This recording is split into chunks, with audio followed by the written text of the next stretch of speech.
com grande alegria, você compartilhe este podcast. Eu disse com grande alegria porque hoje será um tema muito especial. E também não deixe de dar o seu like, começando por apresentar quem é o nosso convidado de honra hoje. Um convidado de honra, eu digo de honra porque é muito especial. Conseguimos trazer aqui, devido a seus imensos trabalhos, o reverendíssimo Padre Felipe Ramos, né?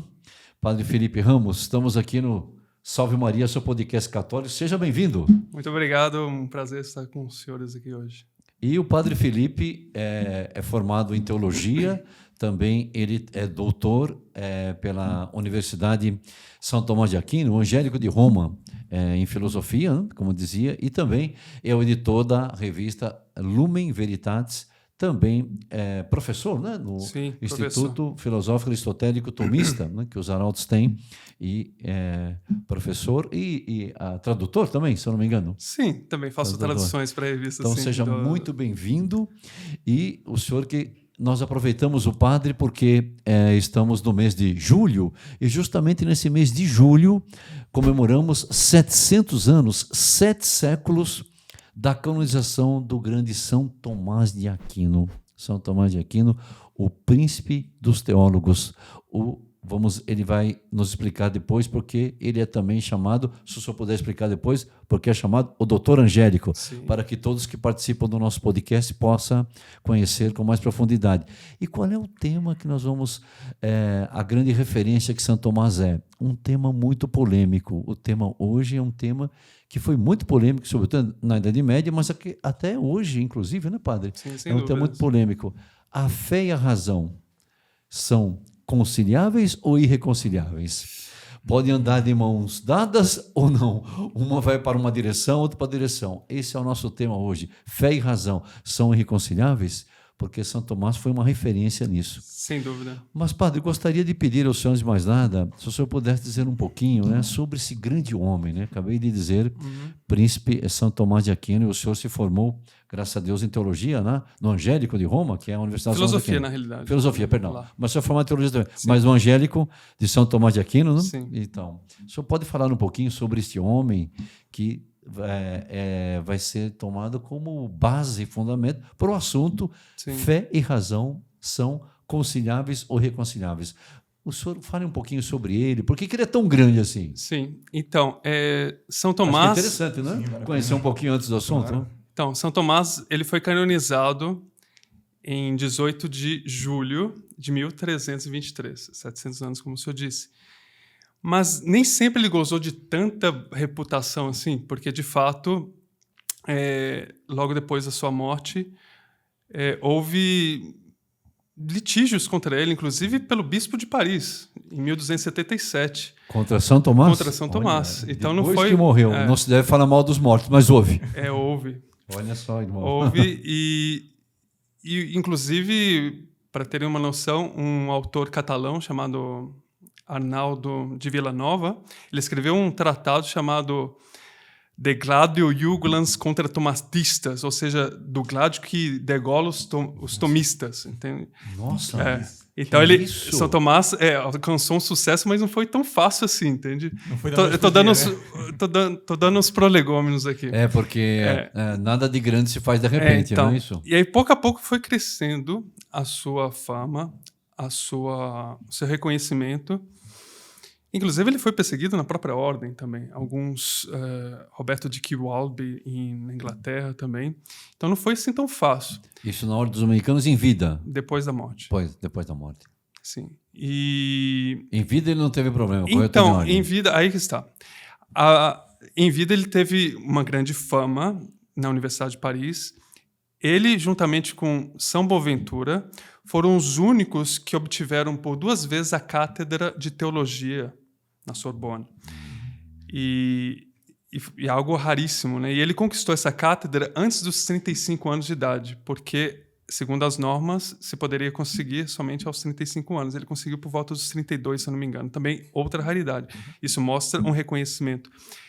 E o Papa também, na época, no final da década de 1250, Papa Alexandre, não me recordo o número, mas ele também teve um grande reconhecimento dele. E outro reconhecimento também em vida foi quando ele, estando na Universidade de Paris, ele foi chamado para Orvieto, onde estava lá a Cúria Papal, e ele passou alguns anos lá na Cúria Papal, depois em Viterbo também na Cúria Papal, etc. E foi aí que ele comentou, ou melhor, que ele escreveu e compilou a Catena Áurea, talvez uma das obras mais famosas dele, onde ele cita nada mais nada menos que aproximadamente 70 padres da igreja, autores da patrística entre gregos e latinos, né? Então, se mostra isso. Mas Ele escreveu em Orvieto. Foi em Orvieto. Assim.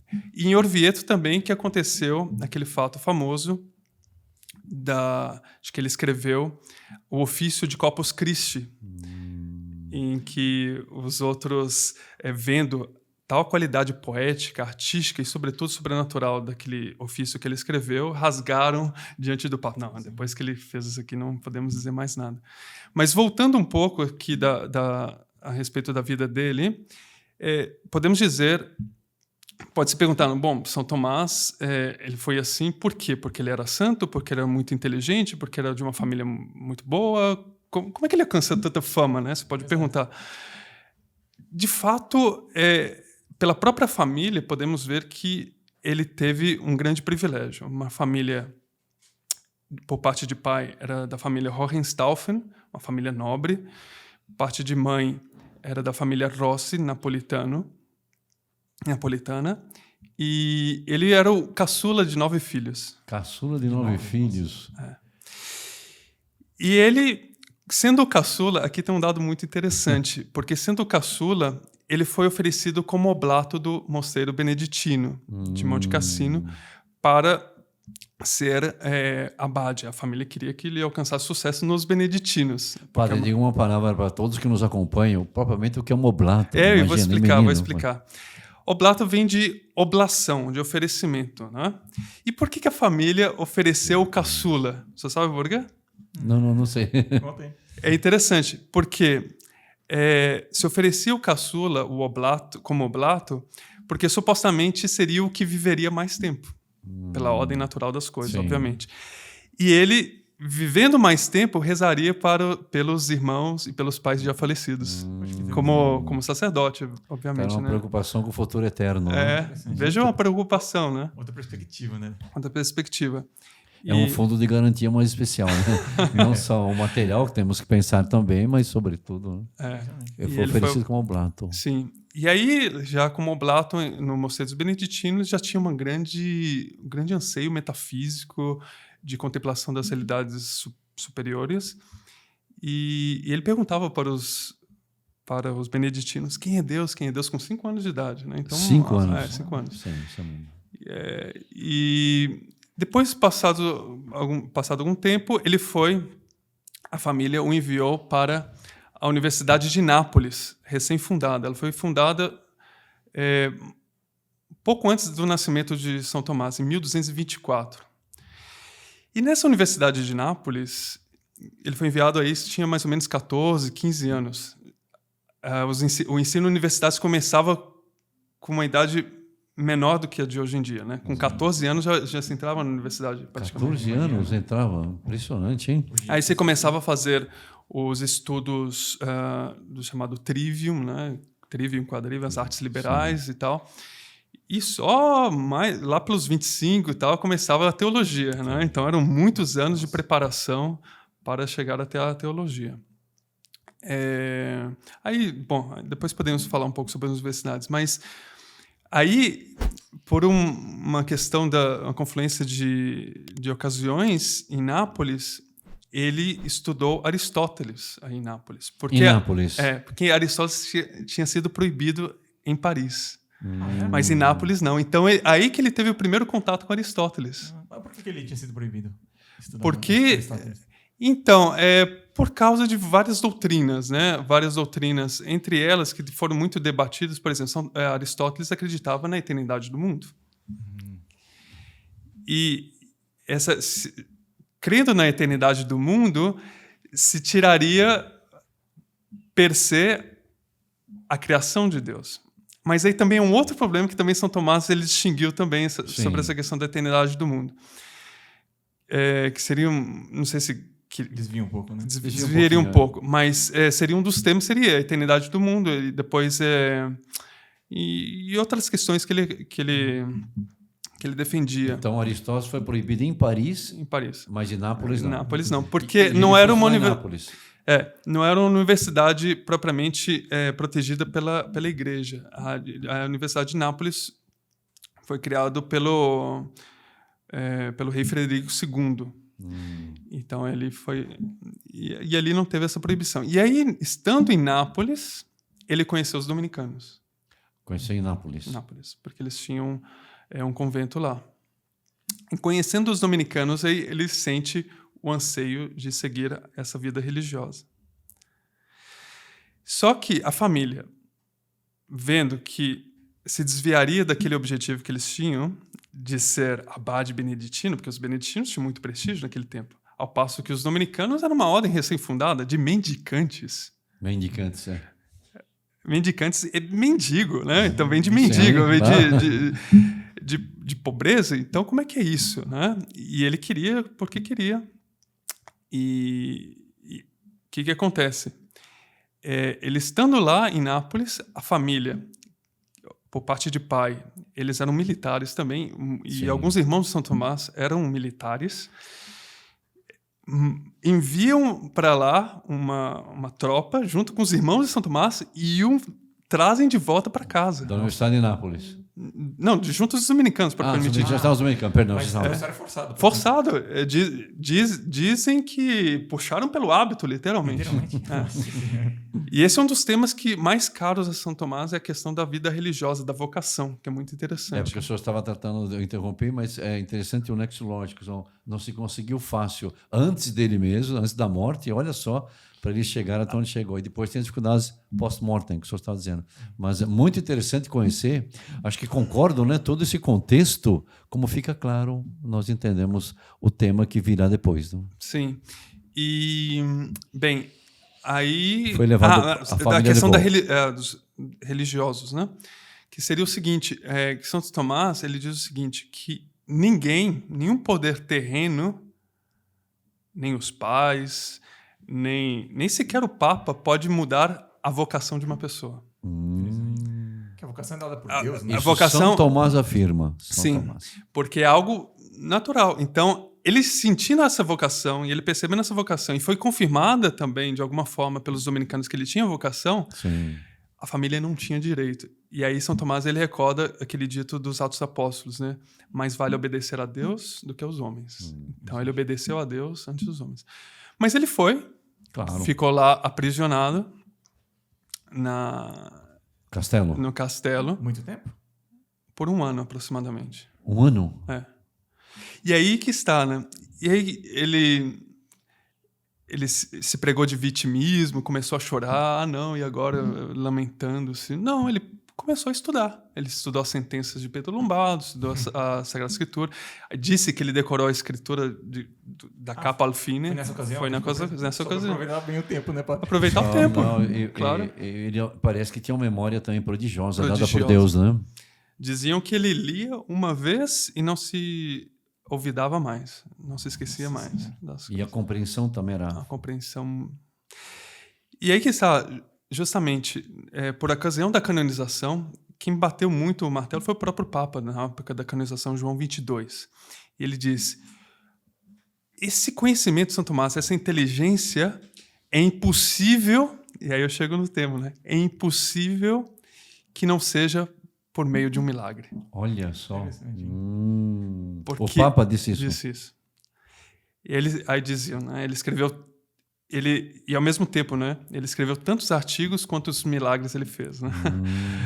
Então, mas ele mesmo era um milagre vivo, né? Assim, digamos, tal a capacidade dele. Mas de onde vem isso, né? Vem antes de tudo, por uma pureza ilibada. Uma pureza ilibada. Porque nos testemunhos da canonização de São Tomás, o que mais se recordava dele era a pureza. Não tanto a inteligência dele. Que bonito. Marcava muito a questão da pureza dele.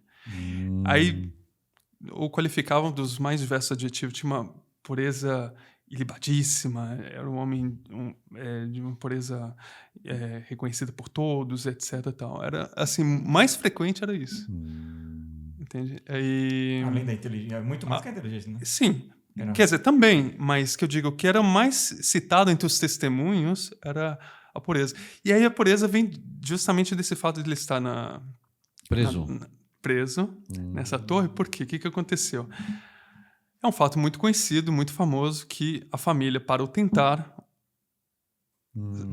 introduzir uma meretriz. Né? Isso é um fato muito conhecido. Muito conhecido. Muito conhecido.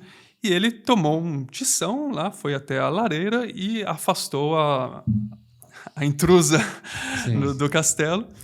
E aí ele pegou o tição, foi diante de uma parede e fez uma cruz com carvão, ou o que seja. Né?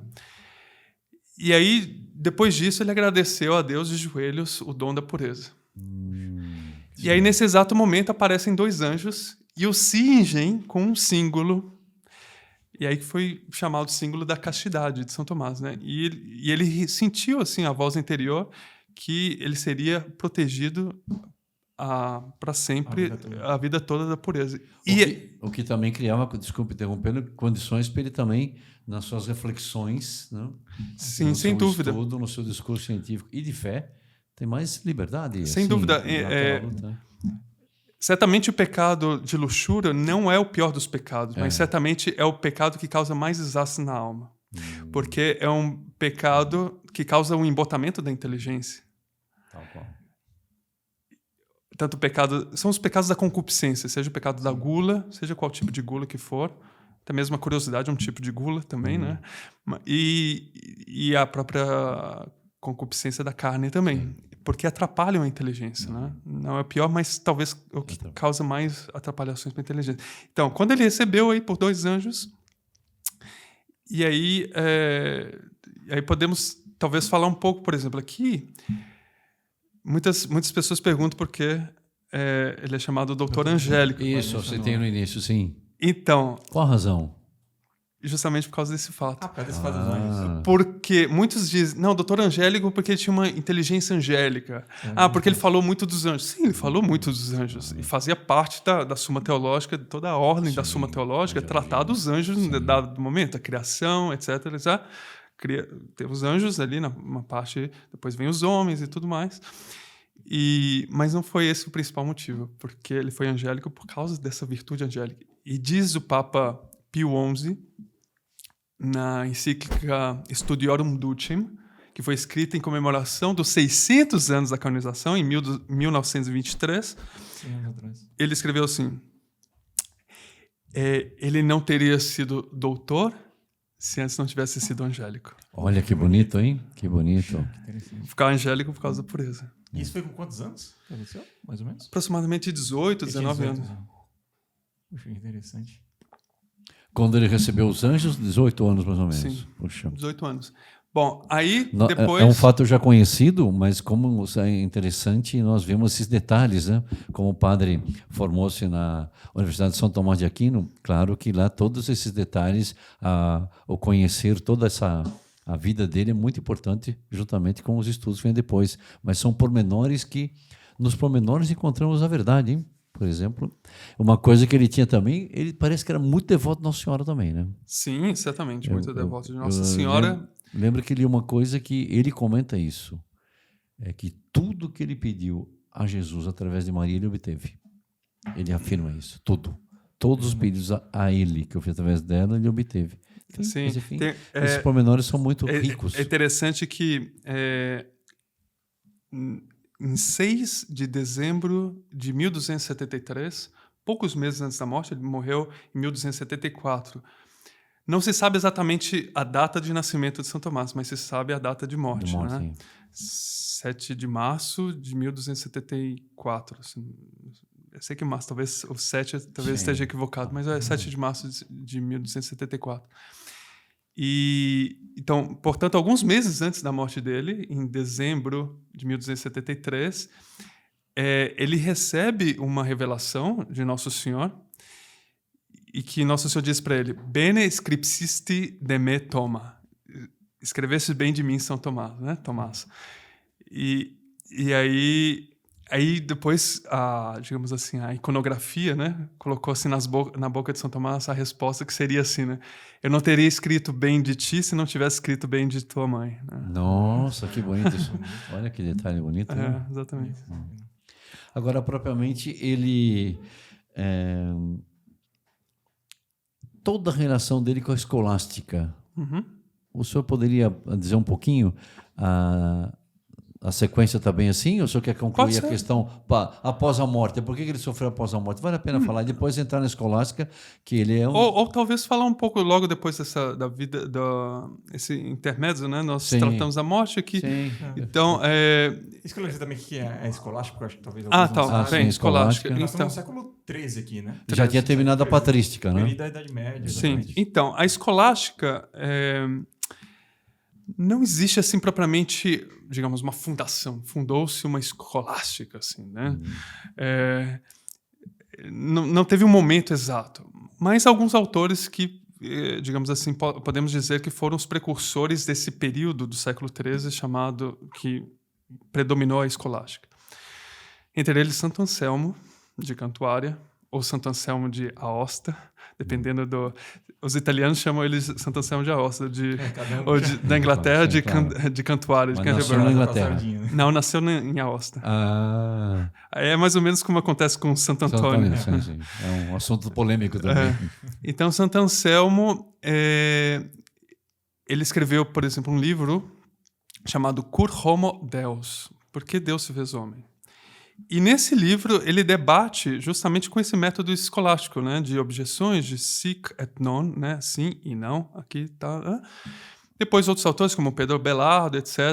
E pouco a pouco foi chegando no auge da escolástica, como outros autores como Alexandre de Sales, que era um franciscano, o próprio São Boaventura, São Tomás de Aquino, e depois uns Coutos, etc. Mas Santo Alberto Magno também, né? Sim, Santo Alberto Magno, bem lembrado. Santo Alberto Magno que foi para Santo Tomás o Sócrates, assim, né? Porque preparou as vias para ele. E outra questão interessante, já que o senhor falou de Santo Alberto Magno, São Tomás não seria também o que foi se não fosse o seu mestre, Santo Alberto Magno. Que foi professor dele, né? Que foi professor dele. Foi primeiro em Paris, depois o conduziu à Colônia, onde provavelmente ele foi ordenado em Colônia, São Tomás. E ele foi, digamos assim, quase que o secretário de Santo Alberto Magno, por assim dizer. Entende? Ele foi o secretário. E aí que também ele aprendeu propriamente esse método escolástico com Santo Alberto Magno, né? Porque aí Santo Alberto Magno ensinou Aristóteles para ele, ensinou também Pseudo-Dionísio Areopagita, e muito de Santo Tomás já vemos em Santo Alberto Magno, né? Algumas disputas que, entre elas, sobre a eternidade do mundo, Santo Alberto Magno já tinha tratado, né? E São Tomás escreveu um livro sobre a eternidade do mundo. E aqui é uma coisa curiosa, já que a gente comentou antes sobre a eternidade do mundo, né? São Tomás diz, aí mostra um pouco comentou sobre Fides et Ratio, né? São Tomás era da tese o seguinte, e aqui é um pouco difícil compreender, talvez os nossos ouvintes, talvez nem todos vão conseguir aceder à questão, porque São Tomás diz que nós sabemos, pela revelação, que o mundo foi criado no tempo. In principio, Deus criava o cielo e a terra. No princípio, Deus criou o céu e a terra. Então, houve um princípio, certo? Só que, pela razão, não chegamos a isso. Porque Deus poderia, em tese, em abstrato, poderia ter criado o mundo desde toda a eternidade. E São Boaventura era contrário a essa tese disso. Ele dizia que é contraditório. Se o mundo fosse eterno, não haveria criador. Mas São Tomás diz, ainda que fosse eterno, deveria se postular um criador, né? Então, só para explicar essa questão. Mas tudo isso respeitando, né, as diversas perspectivas, sejam filosóficas, teológicas. Né? Ele sabia pela revelação uma coisa, mas dizer, em tese poderia ter feito outra. Exatamente. Você está claro? Propriamente, um método escolástico, propriamente, qual que é? Ele conjuga... Então, o método escolástico, ele conjuga, digamos assim, a gente pode sintetizar... Só disse sim, não, né? Ele põe Então, questões... Então, ele pode ser baseado na tríade, podemos dizer assim, de Pedro Cantor. Ele chamava Pedro Cantor. Que era, primeiro se deve leggere um texto. Mas esse ler o texto não é propriamente só ler, mas ler e comentar. Né? A gente ouve assim, legenda, a palavra legenda é aquilo que deve ser lido. Né? Então, ler. Primeiro, o ofício do professor, antes de tudo, é ler um texto. Por isso que antigamente se dizia um lente, não a lente que a gente usa, um lente é aquele que lê também. Sim. Depois, disputar. Questionar a coisa. Analisou. Aí faz a disputa. Esse é provavelmente um método. Disputar. Depois, predicar. Então, era leggere, disputar e predicare. E essa predicação, ela tinha que ser posta à prova. Né? Essa disputa tinha que ser posta à prova. Não bastava... E aqui é uma grande contribuição que a Idade Média nos legou, é esse espírito de busca sincera pela verdade. Busca sincera pela verdade, claro. Exatamente. Não se baseia numa ideologia, numa propaganda, ou porque ouvi dizer, na minha opinião. Não, peraí. Vamos buscar. Qual que é a verdade? Qual que é a verdade das coisas? Exatamente. Você vê, analisa. Analisa e debate e coloca à prova. Então, eu acho, padre, que uma coisa que, já que o senhor entrou aí nos três, né, uma que houve muita disputa foi a questão toda da Imaculada Conceição, né? Sem dúvida nenhuma. É verdade. Que parece, inclusive, São Tomás, ele era meio reticente com relação a isso. É o que consta, né? Que consta, o senhor. E é forte afirmar isso. São Tomás, meu Deus. Então, o que acontece? A Imaculada Conceição, ela nasceu... a tese, digamos assim, da Imaculada Conceição, muito antes do dogma, que foi promulgado somente no século XIX, muito antes do dogma, já existia a concepção, digamos, a ideia da Imaculada Conceição nos ambientes litúrgicos, ou seja, já se comemorava, por exemplo, na Espanha ou na Britânia, já se comemorava a Imaculada Conceição em algumas missas, inclusive. Entende? E muito antes disso. Muito antes. E mais recente, digamos, ali perto do Renascimento, Portugal, né, colocou Nossa Senhora como tinha... Sim. E aquela questão da universidade, algumas tinham que a pessoa acreditar no dogma para estudar, mas aí seria... Bom, aí seria um pouco diferente. Mas volta aqui, sim. Aí, digamos... Então, chegando um dos grandes debates na época de São Tomás era se, de fato, Nossa Senhora foi concebida sem pecado original. Isso depois foi... Nós estamos no século XIII. E o dogma foi proclamado no século XIX, né? XIX. Já vinha de longe, hein? Já vinha de longe. 6 anos, 6 séculos. Então... E, de fato, muitos dizem, bom, São Tomás de Aquino e tal, mas veja só, né? Ele não acreditava na Imaculada Conceição, onde já se viu. Bom, assim, é necessário... Ele tinha suas razões, certamente. Então, como ele era muito... Aí diz aqui, exatamente. Tem que ter uma precisão aí que talvez não conheçamos, não? Então, é bom analisar. Como se diz em latim, es modus in rebus. Existe um certo equilíbrio nas coisas. São Tomás... Ele se pergunta, Nossa Senhora foi santificada no ventre materno de sua mãe? Né? Claro, materno de sua mãe. Aí ele responde, sim, afirmativamente. Mas por que ele usa santificada e não concebida sem pecado original? Né? Por quê? Porque naquela época, por uma ideia obsoleta acerca da concepção, que vinha desde Aristóteles, que a alma somente era infundida aproximadamente depois de 40 dias depois da concepção. Porque somente Deus que infunde a alma. Então, ali existia a união da parte masculina com a feminina e depois Deus infundiria a alma só 40 dias depois. 40 dias. Porque, só 40 dias depois? Porque haveria, supostamente, a matéria predisposta para ter a alma. Né? Então, existia uma diferença entre a concepção e a animação, a infusão da alma. Então, São Tomás, na ideia dele, era o seguinte: Deus não poderia preservar Nossa Senhora do pecado, porque ele não há como ter pecado, porque não existe alma, simplesmente. Nessa concepção antiga, né? Sim, claro. Depois, a igreja defendeu que já do primeiro instante da concepção, porque ali está Deus já todo... une a alma. Está contido todo o código genético, já está totalmente perfeito, e ali já é infundida. Mas no caso de São Tomás, ele diz, aqui, justamente foi santificada. Aí o que acontece? Nossa Senhora sendo santificada. Alguns autores, a partir disso, começam a justificar também que São Tomás ele poderia apoiar o aborto. Porque se tem 40 dias aí, então, já que não tem alma, pode matar. Mas ainda nessa concepção, seria um pecado, porque se interrompesse a vida nesses 40 dias, se interromperia o curso normal das coisas. Isso seria na ordem natural. Na ordem natural das coisas. Sim. Então, mesmo assim, importante. então, muitas vezes instrumentalizam também São Tomás. Não, instrumentalizam, né? Ixi, olha só. Às vezes, por exemplo, instrumentalismo, porque um dos grandes feitos de São Tomás foi também ordenar muito da moral. E aí entra a questão da escolástica, ele ordenou tudo muito, muito bem, né? Assim, o objetivo da Suma Teológica era um livro para iniciantes, ele dizia, para principiantes, mas de modo muito ordenado, né? Então ele colocava de modo ordenado para facilitar a inteligência. Então, na parte da moral lá, da segunda pars, né? Ele trata sobre o roubo famélico também. Sim, o roubo.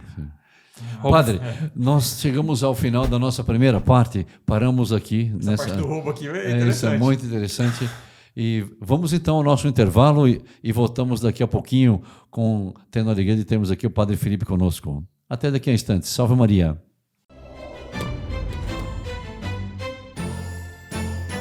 Estamos de volta no Salve Maria, seu podcast católico, e tendo aqui o grande prazer de contar com a presença do Padre Felipe Ramos, um assunto tão interessante como vimos há pouco, né? Que foi toda a questão, nós tratamos de São Tomás de Aquino, que é o príncipe dos teólogos, vimos o que é a escolástica, toda a questão, essa disputa, os prós e contras, essa pesquisa toda, esses grandes expoentes, bem como a questão da Imaculada Conceição, um pouco da biografia dele, e nós estamos agora, depois de termos andado, tudo isso foi quase uma introdução para o tema de fé e razão, se podem andar juntos ou não, como vamos continuar agora. Mas antes disso, padre, o senhor poderia concluir aquele pontozinho do roubo famélico. Então, existiria, digamos assim, um excludente de ilicitude, como se diz pela legislação, ou seja, não seria um ato lícito subtrair algum bem em uma extrema necessidade, um bem, no caso concreto aqui, um alimento, para a sobrevivência, né? Porque São Tomás ele justifica isso porque em situações extremas, como em casos de guerra, catástrofes naturais, etc., todos os bens se tornam de alguma forma comuns. Então, por exemplo, no caso concreto, um exemplo que poderia se dar numa guerra, por exemplo, na Ucrânia, bombardeado um prédio, né? Isso fica nos escombros lá, isso não está na sua casa, se eu ver que você vê um outro alimento, claro, você vai para sobreviver, você não comete um roubo para tomar esse alimento, porque é um caso extremo para sobrevivência. Porque a vida está acima, né? A vida está acima. Mas isso não justifica, como alguns dizem, porque a pessoa é pobre, não tem dinheiro nenhum, então eu tenho o direito de roubar. Ou porque o sujeito esqueceu a carteira em casa, vai ao supermercado e pega. Não. Ele tem outros meios ordinários de recorrer a pedir a ligar para uma pessoa para ajudar, etc. Claro. Então, às vezes, utilizam disso para... Isso é tão sério que conta-se de São João Maria Vianney, o cura d'Ars, conta-se que uma vez ele estava numa situação dessa, uma circunstância dessa, não tinha o que comer, com uma fome, que ele não ia no lugar que ele estava viajando, ele entrou numa casa, numa espécie de uma chácara. Não sei se o senhor conhece o episódio. Não conheço. E não sei se o irmão conhece, o irmão Fana. Ele entrou e vou pegar alguma coisa para comer. Não tinha ninguém na casa, ele bateu, não via ninguém e ele estava a ponto de desfalecer. O Santo Crueldades pegou na parreira cachos de uvas e comeu, se alimentou com uva e tocou a vida. Na hora da morte dele, o demônio acusou que ele tinha cometido um roubo de um cacho de uva. Nossa, Portanto, ele usou. Só que ele respondeu que ele tinha deixado 2 moedas lá, que era o valor do cacho de uva. Impressionante, né? Mas muito interessante a questão do roubo famélico. São certas circunstâncias extras, né? Extras, não é ordinário. E outro exemplo poderia se dizer ao contrário também, né? Que São Tomás era contra a usura. A usura. A usura, ou seja, o empréstimo a juros. Ou seja, eu empresto R$100 para o senhor, depois de um mês eu teria que pagar R$120, vamos dizer. Assim, exemplo. Uma taxa de juros. Mas é que tá, ele era contra porque naquela época não existia o sistema bancário como hoje em dia, não existia o sistema de inflação, empréstimo, etc., como a economia de hoje em dia. Mas hoje em dia é lícito, muito mais estável tudo. Sim, é lícito que se empreste e se queira um valor a mais pelo risco que se tem de emprestar e etc. Né? Sim, claro. Então, às vezes é necessário entender de acordo com o contexto histórico, né? Como o caso também da Imaculada Conceição. Um contexto histórico é muito importante, né? E no caso também que o senhor falou do roubo famélico, tem que ver que a moralidade de um ato também entra a circunstância. Porque os fins não justificam os meios. Exatamente. A circunstância ali estava morrendo, né? A vida. Ótimo. Então chegamos no ponto, padre. Tudo isso foi introdução. O padre gostaria... Vamos então... A fé e a razão podem andar juntos ou não? Vamos começar... Eu tenho fé e pronto, acabou. Então só a fé basta e eu estou salvo. Só basta ter fé que eu estou salvo. Tem gente que fala. Não sei é ou não é, né? Acredito em Deus... Pronto. Sola fides, né? Sola fides. Então, justamente... Provavelmente o senhor pode dizer assim aos nossos ouvintes e que nos acompanham a própria definição da fé. É muito interessante. Então, a fé, há muitas definições na realidade. Sim. Há uma definição na Carta aos Hebreus que talvez confunda um pouco. Hebreus 11. Hebreus 11, né? Hebreus 11, pode confundir um pouco, mas a definição clássica, ela justamente toma como componente essencial a inteligência, porque a fé ela reside na inteligência. Olha só, a fé reside na inteligência. Estamos falando aqui com quem estudou na Universidade de Santo Tomás de Aquino. O senhor repete, padre? Grande tomista aqui. A tal ponto que Santo Agostinho dizia que a fé é cum ascensione cogitare, ou seja, é o cogitar com a colaboração da vontade. Então a vontade entra em colaboração para quê? Aí qual que é a causa final, vamos dizer assim? Qual que é a finalidade? A finalidade é para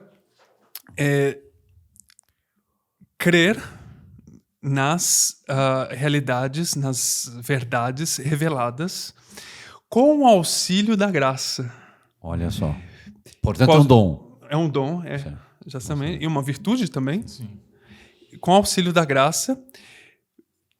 E por que acredita naquilo? Porque existe uma autoridade que me diz que aquilo é verdade. Então, qual que é a autoridade? Ou é a Sagrada Escritura, ou a igreja, ou mesmo a autoridade de um santo padre, etc. Entende? Então, a autoridade conta muito na questão da fé. Por isso que a gente diz, assim, comumente, né, no cartório, dou fé. Né? Porque a autoridade diz, né? E alguns dizem assim, eu não tenho fé para nada, então eu não acredito em nada, eu sou ateu, etc. Não tenho fé, porque eu sou um homem de razão, né? Então, constantemente na nossa vida, a gente tem que dar fé em muitas coisas. Por exemplo, como é que o senhor garante que o senhor nasceu em determinada data? O senhor não sabia, o senhor era uma criança? Te falaram, te falaram, é a autoridade. Meus pais na certidão de nascimento? Está na certidão, dou fé, está ali. Eu acredito porque tem uma autoridade que me diz. Né? Então, até aconteceu uma vez, né, que o sujeito, num debate recente, né, não é um debate escolástico, mas a maneira escolástica, um sujeito se levantou lá no auditório e disse assim, eu não acredito em Deus porque isso aí é uma coisa irracional. E aí o debatedor, né, que estava provando a existência de Deus com argumentos racionais, ele disse assim, mas você acredita realmente nisso? Porque, para mim, a fé é algo irracional. E o senhor acredita nisso que o senhor diz? Ou seja, ele estava acreditando, estava dando fé naquilo mesmo que ele estava dizendo. Então, Um checkmate nele mesmo. ele tava dando, porque não tinha argumento. Qual argumento? Entende? Então, constantemente nós necessitamos da fé também. Mas, por outro lado, a questão dessa cisão entre fé e razão se deu sobretudo a partir do protestantismo. É necessário dizer isso. Lutero, ele era... A chamada reforma. Reforma. Lutero, ele estudou muito com um autor chamado Gabriel Biel, que era de uma outra vertente contrária a Santo Tomás, né? Chamados nominalistas. Nominalistas. Não os realistas, né? Então, nominalismo. E ele foi criado no nominalismo. E Lutero, justamente, em base a cartas de São Paulo, né? Pela fé que conquistamos a salvação, etc. Mas eles pegam só pela fé, por isso que há também a Epístola de São Tiago também. Sim, famosa. A fé sem as obras é morta. A tal ponto que ele queria excluir a Epístola de São Tiago, né? Acabou não excluindo, mas ele queria. Então, para Lutero, a razão atrapalharia. A razão é uma expressão forte, né? Ele dizia que era como uma prostituta ali que está no meio. Nossa. Ele usava essa expressão. Essa expressão, não estou inventando, está na lista. Que usava essa expressão. Porque estava atrapalhando. Então é necessário dar fé, dar fé e basta, né? Então, Inclusive tem um nome, só aquele que a sua fé basta, né? Fideísmo, né? Fideísmo, isso. É bom diferenciar, né? Porque... Então, esse seria o fideísmo. Mas, como disse um autor, ele disse o seguinte, se não me engano, André Froissart, ele diz, a fé, quando ela exclui a razão, ela se torna cega. E é cega mesmo. Ou seja, a fé sem a razão, ela não tem nenhum apoio. Não tem como se pensar uma fé sem a razão. Porque a fé está... ela pressupõe a razão, né? E justamente, para que serve a razão dentro da fé? Isso. Poderia se perguntar. Porque, sabem, eu tenho fé... Recebi a graça, eu creio pronto, que Deus existe, e o papel da razão. Então, o papel da razão é justamente, em primeiro lugar, de São Tomás, né, dar os preâmbulos da fé. Quando eu digo, creio em Deus Pai, Todo-Poderoso, Criador do céu e da terra, quem é Deus ali que você está crendo? Pai. O que é o conceito de Pai? Creio na Igreja Santa, Católica, Apostólica. O que é essa igreja? Então, dão os preâmbulos, ou seja, o que pressupõe? Por isso que antes de São Tomás tratar da Trindade, ele trata de Deus enquanto tal, da unidade de Deus, daquilo que é possível provar com puro uso da razão. Da razão, perfeitamente. Antes de chegar da Trindade. A Trindade a gente sabe que não alcança, mas... Então, esses são os preâmbulos da fé. Também Mas nunca a fé contradiz a razão. Exatamente. É racional. O que diz São Tomás, né? Ele diz, tanto a fé quanto a razão vem de Deus. Isso. E se ambas vêm de Deus, elas não podem se contradizer. E elas também têm o mesmo objetivo também, né? Sim. Que é chegar na verdade, né? Sim, é o mesmo objetivo de chegar à verdade. Por Deus, chegar à verdade. São o mesmo objetivo. A fé e a razão, chegar à verdade. Chegar à verdade. Né? Então, se vem de Deus... E a tal ponto que São Tomás é tão honesto nisso que ele diz o seguinte, a verdade, independentemente de quem a diga, vem do Espírito Santo. Não importa quem diz. Até mesmo se seja uma criancinha que disse a verdade. Como diz o Salmo, né? Dos lábios dos pequeninos vem a verdade. Seja uma criancinha, seja uma velhinha lá, como diz São Tomás, uma vétula, uma velhinha lá no banco da igreja que não conhece muito da doutrina, etc., enquanto tal, não estudou. Mas ela, pela fé de São Tomás, essa velhinha, ela conhece mais que todos os filósofos da antiguidade. Que interessante. Parece que São Boaventura afirma uma coisa assim impressionante, que uma pessoa que não tem uma cultura, ela não tem todo o conhecimento filosófico, ela pode chegar pela fé a um grau de santidade também. Claro, claro. Porque as duas coisas estão juntas. Né? Não, e São Boaventura, ele é ainda mais ele procura unir ainda mais a teologia e a filosofia do que o próprio Santo Tomás, porque ele diz o seguinte, que certas coisas que o homem, naturalmente, até do ponto de vista natural, ele não consegue alcançar sem a teologia. Isso diz São Boaventura. Do ponto de vista natural. Sim. E é interessante que, por exemplo, Talleyrand, ele dizia o seguinte, né, que para ser um bom diplomata é necessário conhecer a teologia, porque a teologia ela consegue dar esses pequenos meandros da coisa, aquelas pequenas distinções racionais que uma pessoa comum e corrente não consegue dar. E também na diplomacia, muitas vezes é necessário dar umas distinções assim. Não é bem assim que você está dizendo. Isso pode se coordenar com tal coisa. A teologia também faz isso. Muito.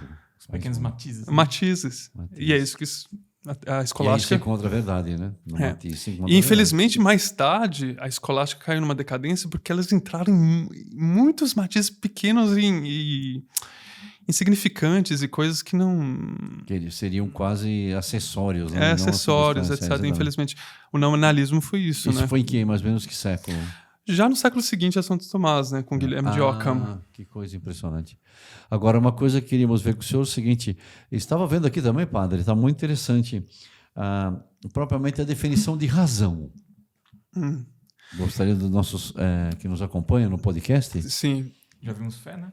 A fé vimos, né? A fé diferenciação do fideísmo, né? Que são coisas distintas. E como o senhor citou Hebreus, no Hebreus 11:1 está lá, né? É uma certeza a respeito do que não se vê.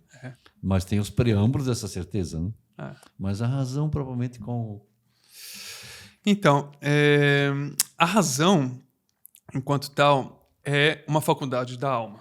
Isso. Uma faculdade da alma de difícil definição, mas é essa faculdade da alma na qual a alma ela empreende o exercício discursivo das coisas, ao contrário da simples inteligência. Então, por exemplo, Santo Agostinho ele distinguia a razão superior da razão inferior. Então, a razão superior é aquela que consegue distinguir as coisas de Deus. A razão inferior é a razão que distingue as coisas inferiores. Isso é uma distinção de Santo Agostinho. E essa distinção foi feita por Santo Tomás. Então, a razão, ela empreende o raciocínio silogístico. O que ela faz? Ela, diante de premissas, ela busca chegar a uma conclusão. Os anjos têm razão? Não tem, porque eles vêm diretamente. Eles não precisam fazer esse exercício discursivo. Eles vêm diretamente as coisas. Eles são puros intelectos. A inteligência é intuitiva. A razão é silogística. Ela parte de vários elementos para chegar, premissas para chegar a uma conclusão. É interessante essa diferença de inteligência e razão, né? Interessante. Sim. Porque a pessoa pode ser muito inteligente e não ter razão, né? Do que ela está dizendo. O caminho dela não foi exatamente errado, né? Agora, uma coisa que estive vendo aqui também, padre, e aviso a todos, o padre também possui pós-graduação em estudos medievais. E aqui queríamos perguntar sobre a Idade Média. Quando nós estamos na escolástica, o grande auge ela iluminou a Idade Média, né? O cristianismo. Mas, padre, hoje costuma-se dizer, falar mal da Idade Média, né? Muitas vezes. O senhor que andou por esses estudos muito profundos aí, né? Uma das coisas que dizem que foram 1000 anos de trevas. A Idade das Trevas. Nem foi 1000 anos de Idade Média, né? Nem chegou a tudo isso. Mas costuma se colocar do século V ou XV, né? Não é isso? Grosso modo. Grosso modo, então. Fala que é épocas de peste. Então lá não se fez nada, não contribuiu nada. Só isto aqui é uma riqueza. Nossa. São Tomás, que faz todo esse trabalho escolástica, vamos dizer, o que foi o desenvolvimento, vamos assim dizer, da verdade, tal como é. Aqui com a escolástica nós vimos uma riqueza de coisas. O senhor falou do Santo Alberto Magno, falou do Santo Anselmo da Cantuária, né? E falamos o próprio São Boaventura, que é conhecido como ele é conhecido Doutor Seráfico. Doutor Seráfico. Também isso vê. Então, será que tudo isso foi trevas? São canonizados? Quer dizer, exato. Então, Uma vez que o senhor tem esses estudos aqui, pós-graduações dos medievais, diga para nós uma coisa. É a pessoa certa para desmitificar isso aí, né? Se quiserem mandar pergunta depois também ao padre, nós enviamos a resposta depois, padre, os comentários, hein? Então, veja só. Durante muitos anos, a civilização ocidental se baseou, seja no pilar da filosofia grega, seja no pilar do direito romano. Mas nem a civilização grega, nem a civilização romana tiveram qualquer coisa parecida com as universidades. E as universidades, que são a base da civilização ocidental do ponto de vista intelectual. Se não fosse No Império Romano não tinha universidade. Nada. Nem a filosofia grega não tinha? Nada, absolutamente nada. Nada parecido. Então surgiu... Através da bênção da igreja. Porque, para você ter uma noção, Nossa. quando chegou a reforma... Depois da Idade Média, foram fundadas aproximadamente 80 universidades. Dessas 80 universidades, 2/3 tinham os auspícios da Igreja Católica. 2/3? Sim. Olha que dado, que estatística. Interessante. 2/3. Então, A ideia de universidade mesmo surgiu com a escolástica. Digamos, antes até nesse contexto, né? Nesse contexto. Não vamos restringir, sim, no contexto histórico. A primeira de todas se diz que foi da Universidade de Bolonha, propriamente dita, com direito, e depois outras com a medicina, a Universidade de Paris com a teologia, enfim, aí foram fundadas várias outras, e também Studia seria o plural, dos dominicanos também, que não eram propriamente universidades, mas que eram centros de estudo também. Então, a começar pelas universidades. Mas não só isso, as universidades, né? Na Idade Média, temos, por exemplo, um grande desenvolvimento da arquitetura com o gótico, por exemplo. Temos também um grande desenvolvimento do espírito caritativo da igreja. Social? Social também. Sensação social. Embora os hospitais foram fundados no século IV, também pela igreja, por uma viúva chamada Fabiola, foi fundado no século IV, mas foi, digamos assim, desenvolvido pela Idade Média. Né? O hospital? Os hospitais. Nossa, quem de nós hoje... E o cuidado com não só os doentes, mas também os órfãos, as viúvas, né? Sempre tinha muita proteção da igreja. E a igreja também protegia, voltando aqui para as universidades, protegia também os estudantes também. Os estudantes. Naquela época, os estudantes eram, o que está fazendo essa molecada aqui, está atrapalhando meu jardim, está jogando coisa, entende? Era muito visto. Essa turba, imagina em Paris, vindo gente do mundo inteiro, né? Talvez alguns, de fato, eram meio... ainda estavam saindo ainda dos tempos da barbárie ainda, né? Mas enfim. Mas aí o que a igreja fez? Protegeu a eles, dando um status de clérigos. De clérigos? O que é o estado de clérigo? Ou seja, eram protegidos de modo especial pela igreja. E eles eram julgados por tribunais eclesiásticos, se fosse o caso. Eram protegidos e recebiam o amparo da igreja, né? Inclusive um amparo de sustentação mesmo, né? De moradia, etc. E estímulo para o seu estúdio, para a sustentação, manutenção toda, né? Manutenção. E outra coisa interessante das universidades daquele tempo era, para dar um exemplo, né? Se eu recebia um título na Universidade de Paris, o senhor poderia ensinar em Colônia, em Roma, em Bolonha, em qualquer outro lugar. Essa licenza docente, essa licença de ensinar era universal. Era universal. Claro que as universidades queriam ver se era de fato um bom professor, faziam uma prova, mas era uma licença universal. E outra coisa que era universal também, que é algo também típico da igreja, buscar universalidade, né? O título era universal, o que hoje em dia não é assim. Se você tem um título em outro lugar, você precisa de reconhecimento, etc. Naquela época não era assim. E outra coisa era... E nem todos reconhecem tudo. Nem todos. Né? E outro ponto era a língua era universal também. Né? O latim. Embora já o latim já não era falado como língua-mãe, já naquela época, era a língua franca para a comunicação acadêmica. Todos falavam latim. Em São Tomás falava latim correntemente. E, aliás, a obra de São Tomás, voltando um pouco a Santo Tomás, o que ele escreveu aproximadamente 8.500.000 palavras. 8 milhões e 500 mil palavras? Sim. No final, nos últimos anos da vida dele, ele escrevia aproximadamente 14 páginas por dia, assim, né? Aproximadamente por dia. Que é algo original, não era que ele estava copiando, né? Então, 8 milhões e meio. Toda a latinidade clássica, Sêneca, Cícero, Plauto, todos esses, tudo somado, dá 7 milhões de palavras. Nossa! Portanto, ele escreveu mais ainda. Nossa, Mais que Tomás, todos mais da que todos. antiguidade. E as palavras que ele usou, alguém pode dizer, também outro prejuízo que tem contra Santo Tomás, preconceito. Santo Tomás, o latim dele era um latim, assim, muito simples, né? Depois aquela linguagem escolástica, tudo assim, não tem algo assim do belo latim de Cícero, não sei como.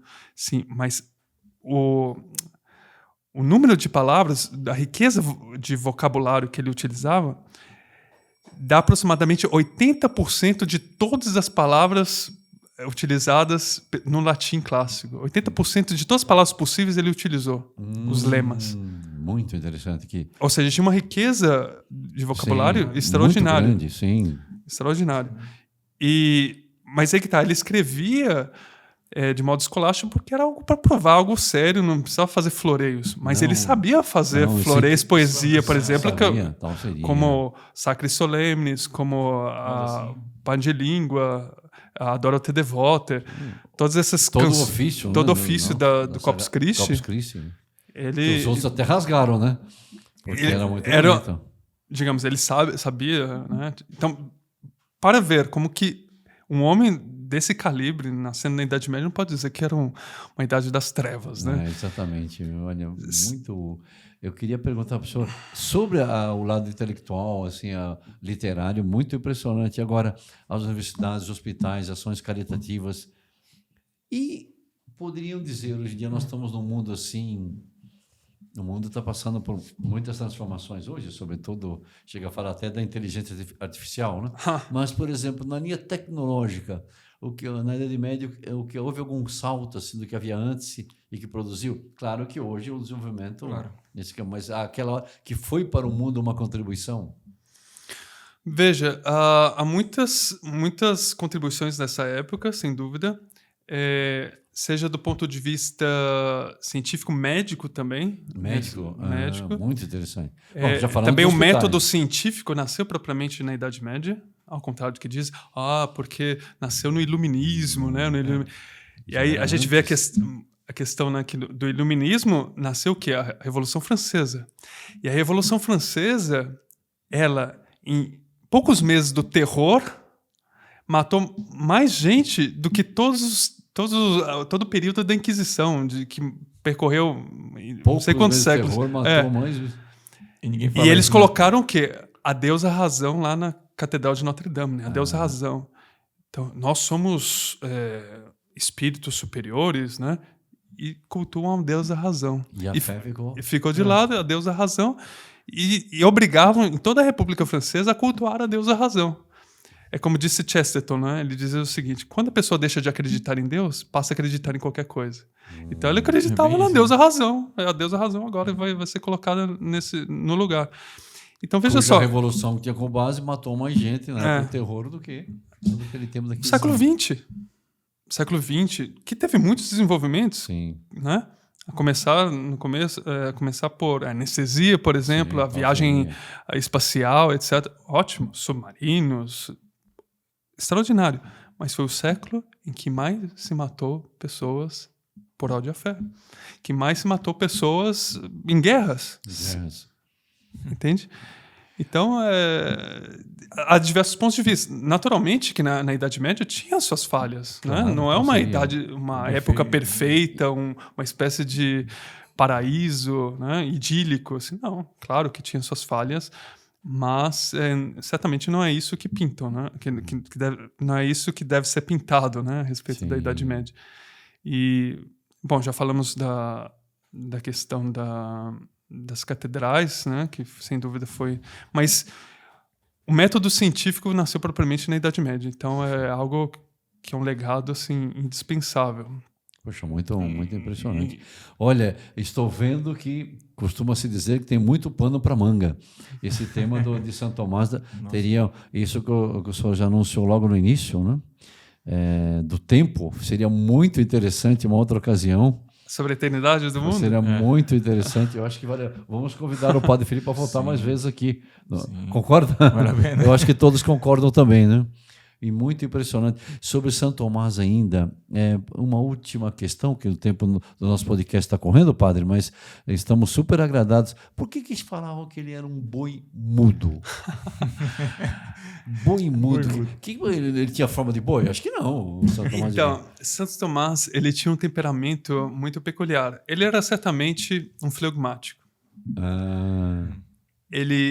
As características fisionômicas dele eram as seguintes, né? Era uma pessoa alta, dizia que ele tinha um cabelo de cor de trigo, era mais loiro. Né? Mais loiro, sim. Assim, por causa certamente da parte paterna, né? A parte, digamos, germânica. E era corpulento também. Não necessariamente obeso, né? Era robusto, assim, né? Muito robusto. E era muito pacífico. Ele não entrava... Por incrível que pareça, ele tinha todos esses debates, mas era uma pessoa muito serena. Embora também, mais tarde, também era muito polêmico também nos escritos, né? Há certos escritos, aqui eu adianto antes de comentar sobre o boi mudo, que ele diz assim... são escritos propriamente polêmicos. Ele diz assim...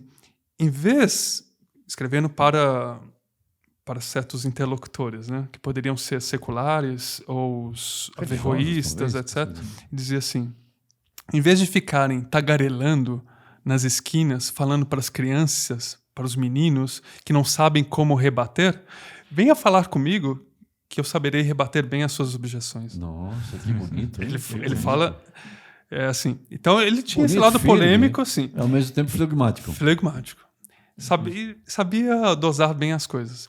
Então, Boi Mudo nasceu justamente por isso. Santo Alberto Magno, dando as classes, etc., os alunos chamavam ele de Boi Mudo, porque ele era muito taciturno, ou seja, silencioso, etc.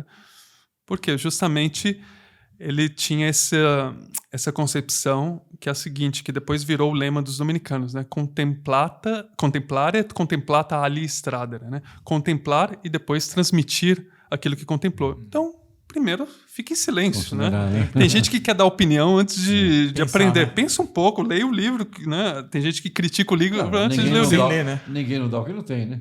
E num assunto desse, a contemplação. Então, primeiro... E aí, justamente, ele comenta, né, que o melhor estado de vida é aquele que coordena a contemplação, a vida contemplativa e a vida ativa. Né? Não basta só contemplar, mas transmitir aquilo que contemplou. Então, ele, nesse estado de silêncio, de aprendizado, etc. e tal, era chamado pelos seus companheiros de classe de boi mudo, porque era grande e era mudo, taciturno. Bem quieto, né? Contemplativo. Aí Santo Alberto Magno diz, né? Vós os chamais de boi mudo, mas chegará o tempo em que os seus mugidos repercutirão por toda a terra. Olha que interessante. E repercutiram mesmo, até no podcast. Salve Maria, seu podcast católico. 700 anos depois. 800 anos, né? Porque se for contar o nascimento dele, 1224, ano que vem, vamos continuar as comemorações de São Tomás com o nascimento. Não se sabe exatamente o ano, né? 1224, 25 ou 26, mas já podemos comemorar. Não, e ele também era muito contemplativo. Uma vez li um caso de que ele foi conversar com São Boaventura no convento franciscano. E o irmão porteiro disse, olha, o Frei Boaventura está debaixo daquela árvore escrevendo a vida de São Francisco de Assis. Aí ele falou, então não interrompa de São Tomás, porque é um santo escrevendo a vida de outro santo. Só vê que esse lado, quando ele não era indiferente àquela ação da pessoa, e a gente era muito contemplativo, sobretudo da alma humana. Sim. Né? São Tomás era muito amigo de São Boaventura, né? Apesar das distinções entre as ordens, né? Dominicana e franciscana. Sim. E é bonito que Dante Alighieri, na Divina Comédia, ele coloca São Domingos e São Francisco, né? Nos mais altos páramos do céu, etc. E São Domingos faz um ato de louvor, canta um louvor a São Boaventura. A São Boaventura. E São Francisco faz um ato de louvor a São Tomás de Aquino, porque no céu já não há distinções. Todos serão... Padre, nós queremos agradecer, né, irmão? Foi muito bom, assim, vamos ser mais devotos de São Tomás do que fomos até agora, né? E que bom ver de mão dadas mais uma vez esse princípio fabuloso da fé e da razão. Como ficou claro, porque ainda tem pessoas hoje em dia, é um assunto polêmico, e eu acho que esse assunto vai polemizar ainda por muito tempo, né? Porque aí a pessoa sai da estrada, ela perde o rumo, né? Ela tem que ter a fé, porque o próprio São Gregório Magno dizia que quando a pessoa contradiz com as obras o que ela afirma com a fé, essa fé não é verdadeira, né? Então, as obras aqui, muitas vezes, é o discursivo, é a razão que tem justamente andar juntos. E então, é interessante, para concluir, São Tomás ele comenta também, não bastaria só a razão para chegar aos conhecimentos de Deus? Ele diz o seguinte, não, porque graças a Deus há a fé, porque nem todo mundo tem a capacidade justamente de fazer esses raciocínios lógicos que São Tomás fez. A universidade, naquele tempo, não era para todos. Então, por isso que nem todos têm tempo nem capacidade. Então, a fé, ela cobre isso, né? Então, ela ajuda para todos. A fé é universal, né? Para todos. Né? E também, a fé também ajuda a evitar, pela razão, os sofismas. Porque quando a pessoa tem fé, e aqui é interessante, por exemplo, um médico. Né? Um médico, ele vai dar a receita, ele não vai escrever lá reze 3 Ave-Marias para se curar. Claro. Ele vai dar o remédio, mas ele, enquanto médico católico, ele está sendo inspirado por Deus para dar aquela receita. Né? E não dá para separar uma pessoa, é um monolito uma pessoa, entende? Então ele está sendo inspirado por Deus e ali ele vai atuar eticamente, de acordo com os princípios da moral católica. Né? Então, a fé ela ajuda também a evitar certos sofismas, certos pecados, inclusive, né? Poderíamos dizer. Claro. Então não basta só, eu sou médico, sim, ali você está atuando enquanto médico, você tem que atuar de acordo com a ciência, mas isso não quer dizer que você vai, agora eu sou só médico, não sou católico. Não existe isso. Não existe, claro. Queríamos agradecer de todo o coração, não, irmão Fanner? Foi muito, assim, muito interessante vagarmos por esses lados todos e queríamos dizer para o senhor que vamos convidá-lo novamente para voltar aqui e um assunto interessante que seria a Suma Teológica. Nossa! Suma Teológica seria muito para nossos que nos acompanham, nosso podcast Salve Maria, seu podcast católico, ter uma noção, pelo menos geral, e o padre desenvolver algum dos pontos assim que nos tocam muito, por exemplo, sobre a graça, alguns pontos sobre a graça. Acho que seria uma coisa muito já assim como a fé e a razão, tanta coisa ficou clara. Sim, então, padre. padre. As 5 vias de São Tomás, né? A prova da existência de A Deus. prova da existência de Deus pela racionais, razão. né? Exatamente. Nossa, podia fazer um podcast sobre isso. A gente não tratou sobre isso, mas aqui as 5 vias é uma prova dessa coadunação entre fé e razão, sem dúvida nenhuma. Aqui está o ponto, porque podia provar, mas o ato de fé vai precisar da fé, né? De uma graça que dê a fé, apesar da razão, né? Tá bom? Sim. A pessoa pode crer, mas o ato de fé para fazer precisaria de uma Então, ali são preâmbulos da fé, né? Não, são então, preâmbulos. ele faz todo o raciocínio lógico, mas ele diz, então, esse motor imóvel é esse que nós chamamos de Deus. Essa causa incausada, é esse que chamamos de Deus. Esse ser necessário, é esse que chamamos de Deus. Esse que é o ser mais perfeito de todos, é esse que chamamos de Deus. Esse que é a causa final de todas as coisas, esse que chamamos de Deus. Né? As mãos se juntaram, né? A fé e a razão. Juntaram. Então, padre, muito obrigado mesmo. Que o nosso Senhor o ajude muito, né? E que São Tomás o ilumine sempre, mesmo na sua ação apostólica, né? O padre tem várias funções evangelizadoras também muito importantes. Falamos disso numa outra ocasião também. Está bom? Muito obrigado. Então agora vamos deixar uma bênção para todos, não? E se Deus quiser, nos vemos no próximo podcast. Padre, muito obrigado mesmo, viu? Que Nossa Senhora São Tomás. Espero que o senhor tenha gostado de estar aqui, né, irmão? Muito gosto, muito prazer. Para nós foi uma alegria e prepare-se, porque pelo menos já vi assim os jovens dizer, né? Se gostou, volta. Se o senhor gostou, o senhor volta. E nós gostamos. Vamos tentar trazer de volta. De muito bom grado. grado. Tenho certeza que todos gostaram também. Vamos dar a bênção. O senhor dá junto comigo. Com prazer. Em nome do Pai, do Filho e do Espírito Santo. Amém. A nossa proteção está no nome do Senhor. Que fez o céu e a terra. O Senhor esteja convosco. Ele está no meio de nós. Abençoe-vos o Deus Todo-Poderoso, Pai, Filho e Espírito Santo. Amém. Salve Maria!